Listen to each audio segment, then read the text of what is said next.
السلام عليكم ورحمة الله وبركاته دمان قيارته سو دواada barnaamijkan maanta insha Allah taala waxa uu ku saabsan yahay arrimaha immigration-ka ama soo galootiga gaar ahaan imtixaanka laga qaado qofka raba inuu qaato dhalashada dalka Mareykanka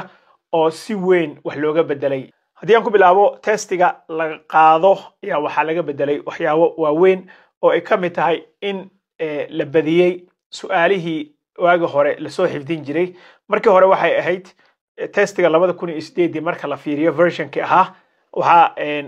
ay ahayd 100 su'aalood 100 su'aalood ayuu officer-ka wuxuu kala soo bixi jiray 10 kamid ah 100 su'aalood hadda se waxa laga dhigay 128 su'aal oo 28 questions ayaa lagu soo kordhiyay ama 28 su'aal ayaa lagu soo kordhiyay imtixaanka testiga qofka rabana wuxuu ka soo download karaa website-ka USCIS hadda aad gasho updated testiga waa arki kartaa oo su'aalahan 128 su'aal ay ku jiraan hadaba waxa laga dhigay su'aalihii officer-ka dadku uu weydiinayay 20 baa laga dhigay meesha halka markii hore ay ahayd 10 su'aalood markii hore waxay ahayd 10 su'aalood 6 inaad sixi ka dhid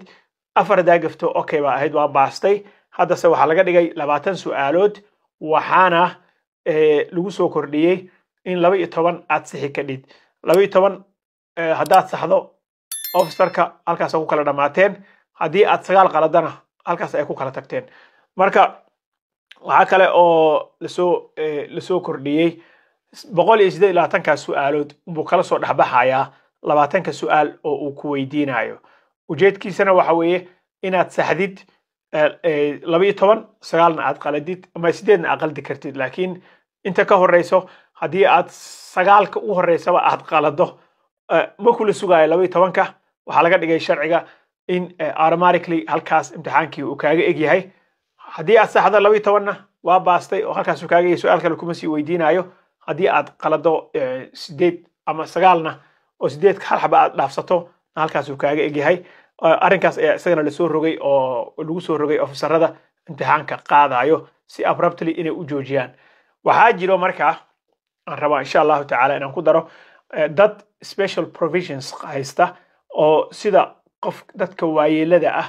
oo information-ka ama imtixaanka aan retain gareyn karin maskaxdooda aan ku hayn karin oo aan maaragtay memory-gooda ama xusuustooda ay iska yartahay dadkaas iyaga marka 65 inta ka weyn waxa iyaga loo sameeyay qofkii ahaa bay yiraahdeen qofka 65 jirta ka badan green card haystay ama permanent residency haystay in ka badan 20 sano ku dhawaad waxa isaga uu qaadanayaa imtixaankii ahaa 10 su'aalood imtixaankii 10 su'aalood ahaa oo hore ayuu qaadanayaa taas oo laga rabo in uu saxo 6 kamid ah so ayaga waa loo fududeeyay dadka 65 ka weyn oo cabaar xilli dheer soo ahaa dad green card haysto oo dalkan ganaansho rasmi ah ka haystay dadkaas iyaga ah saas ay loogu fududeeyay 10 su'aalood bay qaadanayaan 6 bay saxayaan wadadii hore iyaga lagu wadaaya insha Allah waxa kale oo maaragtay iyadana cajiib noqonaysa oo dad badan dhibi doonta dad waxa jira aan 65 gaarin su'aalihii iyo wixina ay dhibayaan oo maaragtay u tagi jiray dhakhtar oo kale dhakhtarkaasna uu soo qori jiray warqad disability qofkan inuu soo xifdin karin disability marka exceptions baa la siin jiray in laga cafiyo qofkan inuu san wixii xifdin karin ayaa loo soo qori jiray arrinkaas isaga ah waxay yiraahdeen si adag ayaa loo baari doonaa enhanced vetting baa la yiraahdaa talaabooyin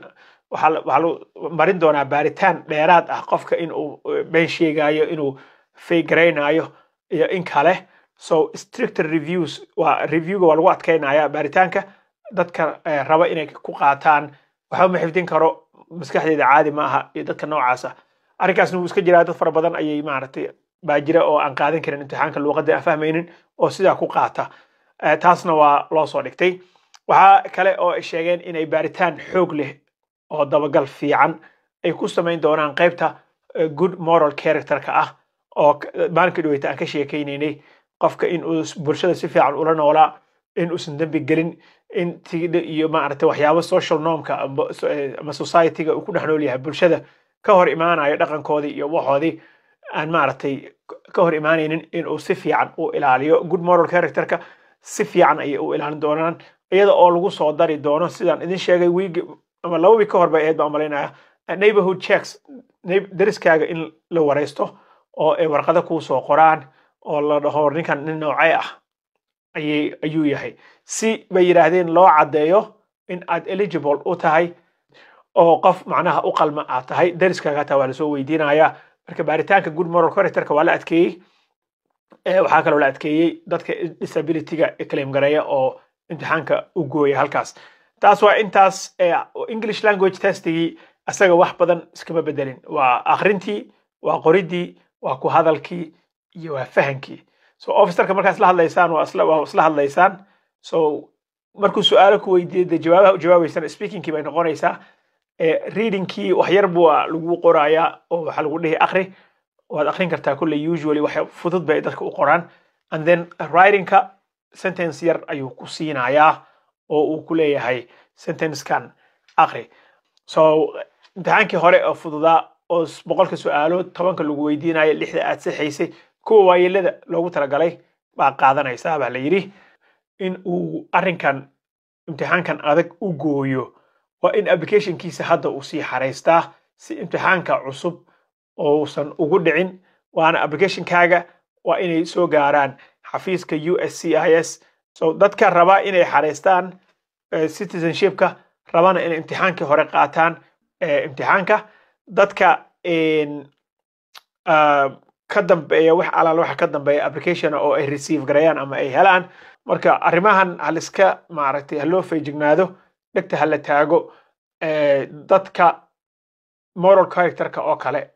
maadaama deriskaaga iyo employerkaaga qofka u shaqeyso oo kale ama saaxiibada oo kale warqada laga rabo in la soo weydiiyo si bay yiraahdeen loo hubiyo qofkan inuu eligible u yahay inuu qaato dhalashada dalka Mareykanka iyo in kale arrinkaas marka ilgooniya ha loo yeesho oo deriska maaragtay beefka laga yareeyo oo si caadi ah la iska dhigo kolay moral characterka hata waxa cabsi ahayd maalinka dhaweyta aan fiirinaynay in lagu soo daray qofka tigidhada gawaarida oo aan qof u goyn kara aysan jirin